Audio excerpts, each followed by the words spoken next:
गोर लगै छी सब मिथिलावासी के मूड़न के गीत ल के एलहुँ हँ। अखन तऽ मूड़न जनउ के सीजन छै तऽ नीक लगै छै तऽ मूड़न के गीत सुनबै छी। नीक लागत तऽ लाइक शेयर कमेंट सब्सक्राइब सब कर देबै।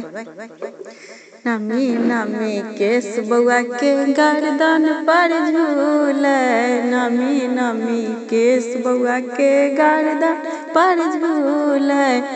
बाबा यो जग मूड़न करा दिया, दाइये जग मूड़न करा दिया, मूड़न करा दिया। नटुआ नचा दिया, मूड़न करा दिया, नटुआ नचा दिया। दाइये एगो सोहर सुना दिया। नमी नमी केस बउआ के गर्दन पर झूले, नमी नमी केस बउआ के गर्दन पर झूले। पापा यो जग मूड़न करा दिया, पापा यो जग मूड़न करा दिया, मूड़न करा दिया। पीसी बजा दिया, मूड़न करा दिया, पीसी बजा दिया। पापा यो जग मूड़न करा दिया। मम्मी हमर दीदी बजा दिया। नमी नमी केस बउआ के गर्दन पर झूले, नमी नमी केस बउआ के गर्दन पर झूले।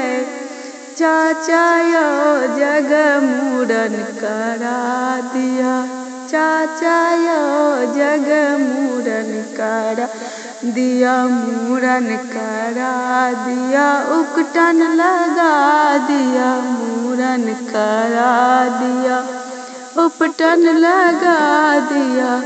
चाची अहाँ दीदी बजा दिया, चाची अहाँ दीदी बजा दिया। नमी नमी केस बउआ के गर्दन पर झूले, नमी नमी केस बउआ के गर्दन पर झूले।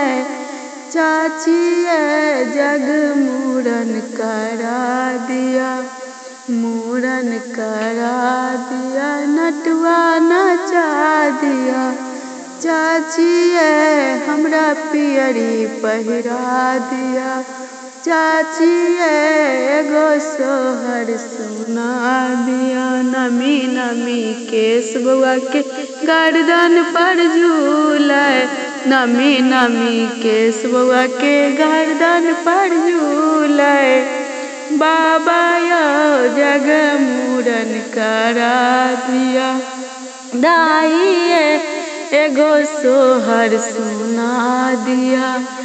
पापा यो जग मूड़न करा दिया। मम्मी हमर मामी बजा दिया, मम्मी हमर मामी बजा दिया। नमी नमी केस बउआ के गर्दन पर झूले, नमी नमी केस बउआ के गर्दन पर झूले। पापा यो जग मूड़न करा दिया, मम्मी एगो सोहर सुना दिया। धन्यवाद।